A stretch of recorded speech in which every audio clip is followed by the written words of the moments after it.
Hello, what is up mga moms or sir? Mama ko po si Ralph C. Fry, isang visual artist from Manila. And today we are going to customize the Mafex 186, the Amazing Spider-Man Scarlet Spider comic version from Marvel Mafex Medicom Toy. So ito yung front of the box.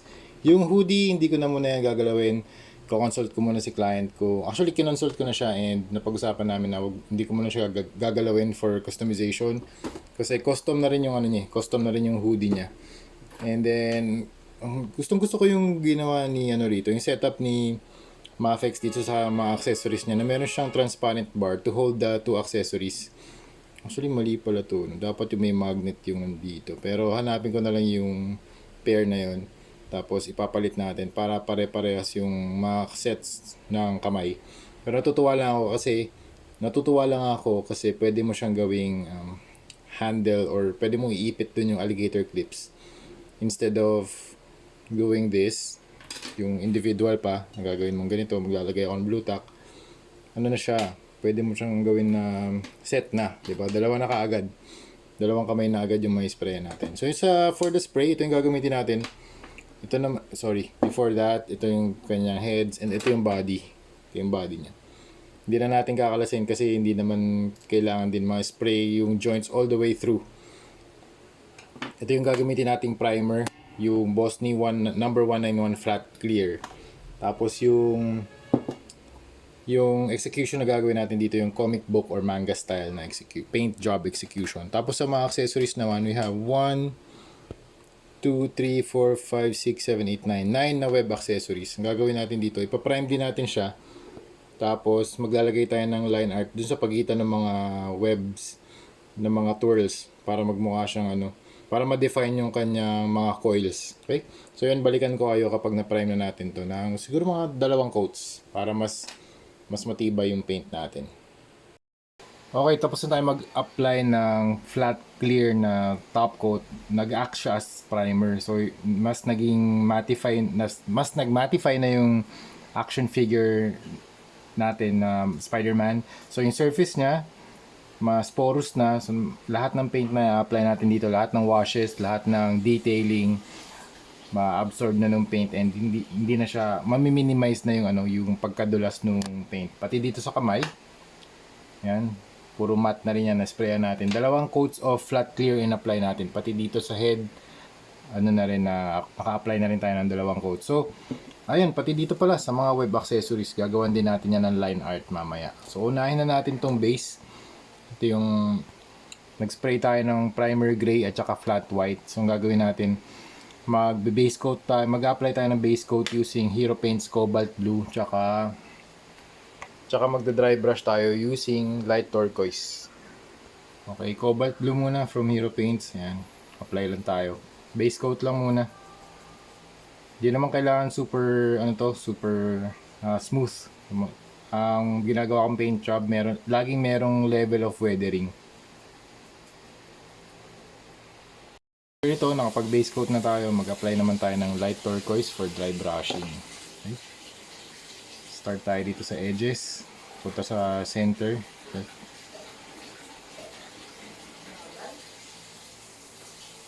Yan.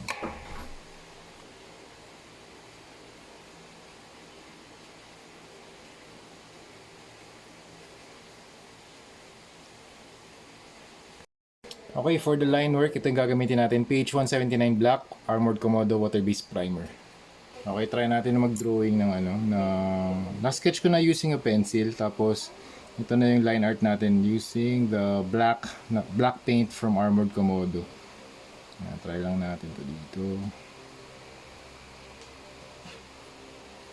Gamit kong brush ay just a generic round brush with the fine tip from Arts Moto. Yan, shout out to Arts Moto.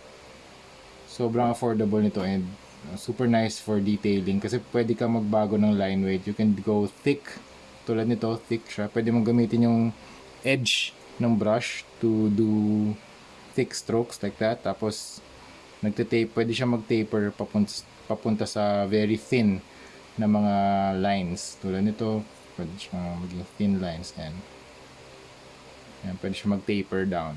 Okay?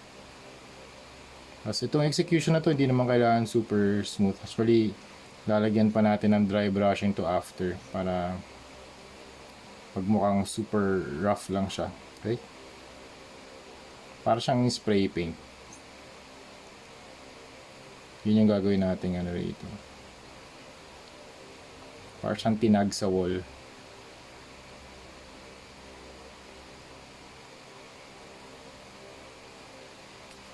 Right, after nito, kuha tayo ng sponge, tapos dip natin dito sa color blue.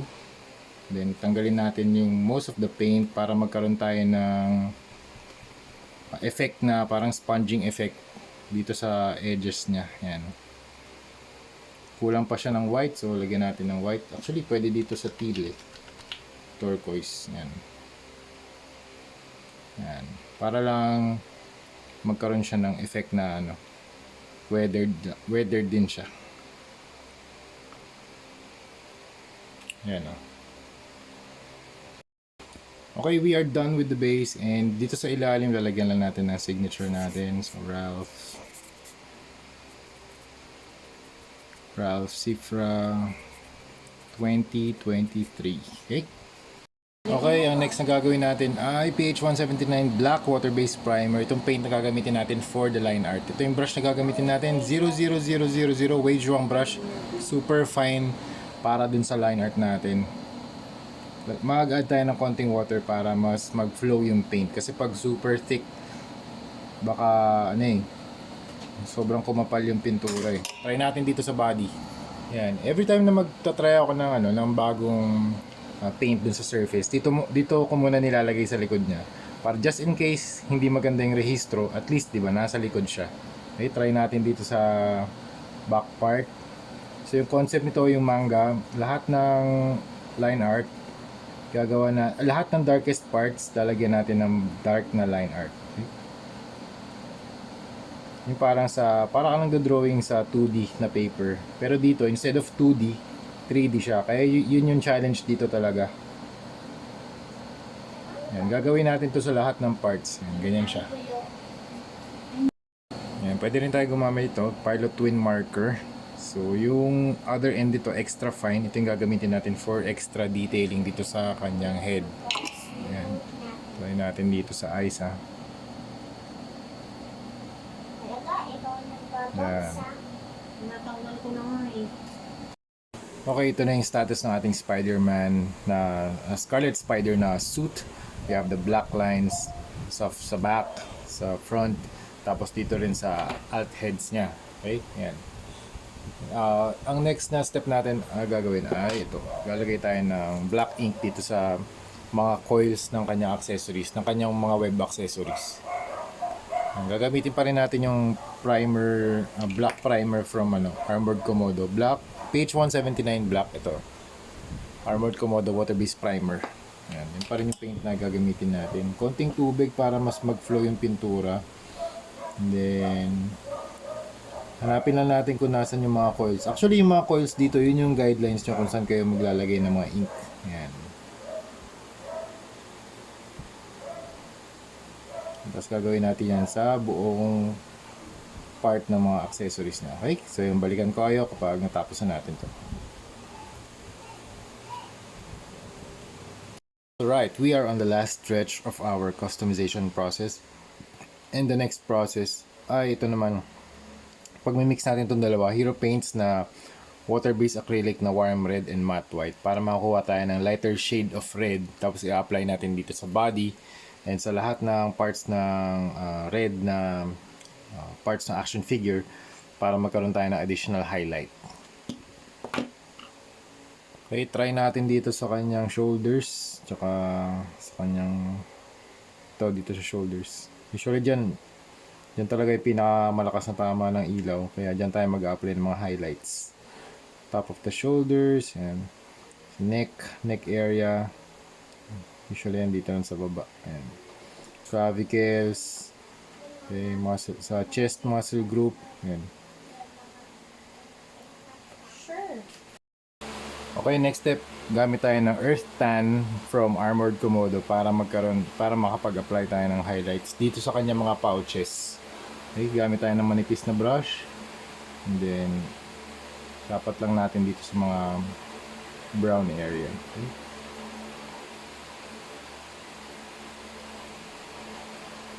sa side.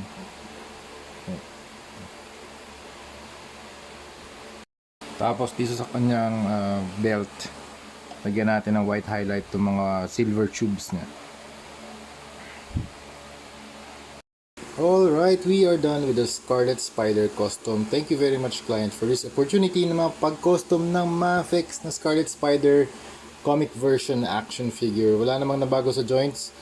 Ganun pa rin yung articulation. You can move up, down, articulate yung mga kamay, the bend, yung elbow.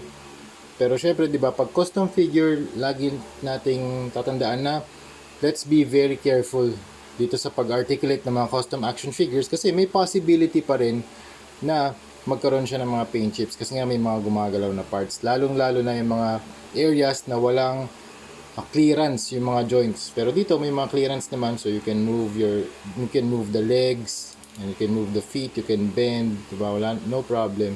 Pero syempre pag pinaglalaroan natin, let's be very careful in articulating or rotating the joints kapag humahawak tayo ng mga custom na action figures like this. So yun, thank you very much, client, ulit for this opportunity.